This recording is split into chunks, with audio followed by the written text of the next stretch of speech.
Even if you don't believe it, spooky things happening will lead you to succumb to superstition. I discuss this and more on today's episode.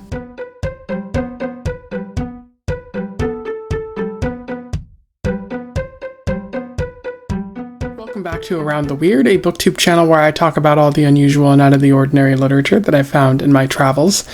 Today, it is Short Story Tuesday, and we are also in Spooktober. So I want to talk about some spooky short stories that I found. And today is a pretty good one that is about haunted statues. I am referring to Man Size in Marble by Edith Nesbit, which was published around 1893. For those who don't know, Edith Nesbit was a British writer who lived in the late 1800s. She was known for writing children's literature as well as short stories and other books for actual adults, and very well regarded, considered like very similar to J.M. Barrie, as well as the person who wrote Alice in Wonderland, whose name I'm forgetting, and C.S. Lewis, continuing that sort of tradition of writing kind of fantastical literature. Although there have been some accusations of plagiarism, even though she has long since died, which isn't really that great. But there's not much we can do about it now besides just acknowledging that some plagiarism has taken place. She was pretty beloved in her time, and that might have fallen off on the wayside afterwards. But there is a tradition of literature in which she comes from, so there's a lot of contributions there. And I think she's even been represented in various forms of media, TV, books, movies, and things like that. So pretty interesting. This is my first time encountering her work, but I think I had a good time with this short story. And without further ado, let's talk about Man Size in Marble. I will do a summary, a little bit of analysis, and we will move on from there. So Man Size in Marble focuses on an unnamed narrator and his new wife, Laura. They are, of course, newlyweds on their honeymoon in an Irish village, I think. And it's a pretty superstitious village that people kind of keep to themselves, although they do have a servant, a housekeeper named Mrs. Dorman, who just helps them keep things together, which the narrator notes is good because Laura isn't much of a housekeeper. However, as at the beginning of the story, Mrs. Dorman requests time off for Halloween, says that she has to go home and she can't stay. And when the narrator asks questions about why this is, Mrs. Dorman reveals that two of the statues are believed to be haunted on the estate, on the grounds, and that she doesn't want to be around if they start moving, which they usually do on Halloween, and so she just wants time off, but she says she'll come back the next week, which both the narrator and his wife are like, oh no, what are we gonna do? We're not good at housekeeping, which, like, first world problems if I've ever seen them. But the narrator and Laura are on their own. They seem to be doing pretty well, spending time with one another. And the narrator decides one evening to go for a walk, which Laura advises him not to do, to just stay in. But he because she has like a portent or something like that. But he ends up just going for a walk. And as he's walking about the grounds, he sees Laura kind of just sitting outside by herself and doesn't really think much of it. But then he goes inside the church on the estate, the that sort of thing, and he sees that the statues are missing, which awakens the whole haunted statue thing, and he runs away, ends up running into a doctor who tells him that he's clearly been smoking too much, he's not in his right state of mind, and they in fact go back to the church, and the statues are actually there. They're no longer missing, although one is missing a finger. And so like the narrator finds that strange, but just decides to go back and go home. And when he gets home, he finds Laura kind of terrified, scared to death, actually dead. Like she's actually dead.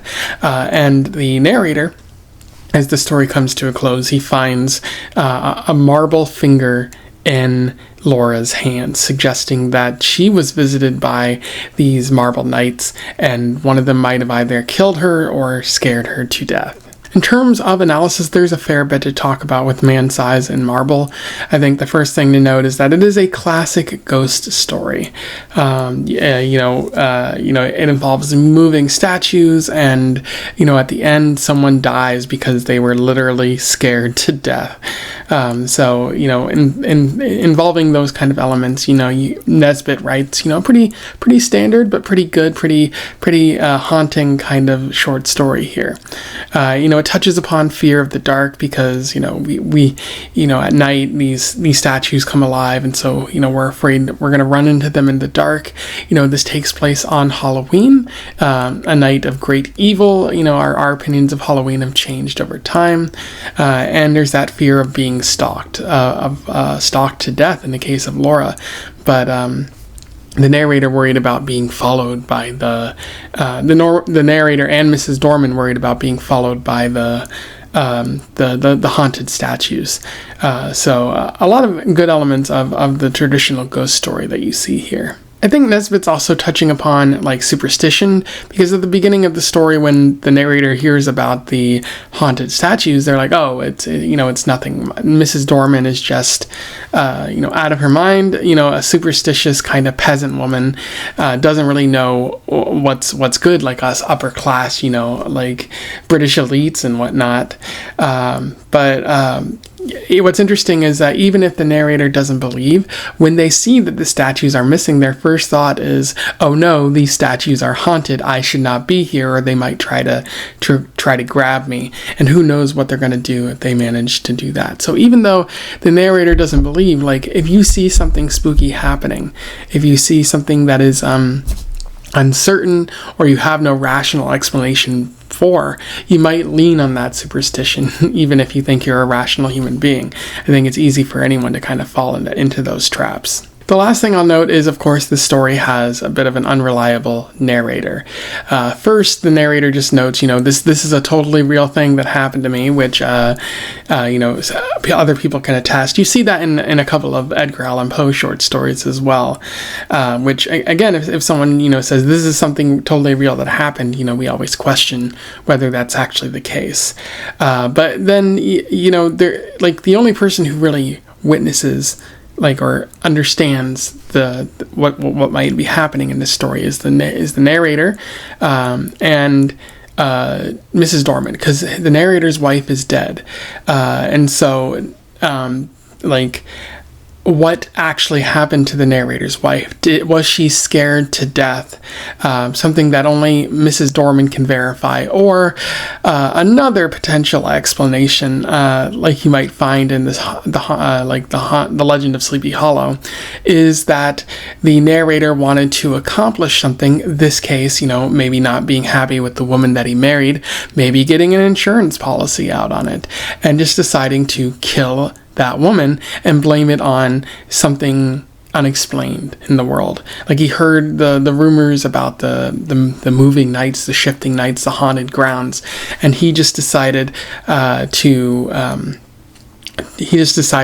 sort of kill his wife and use that as an explanation.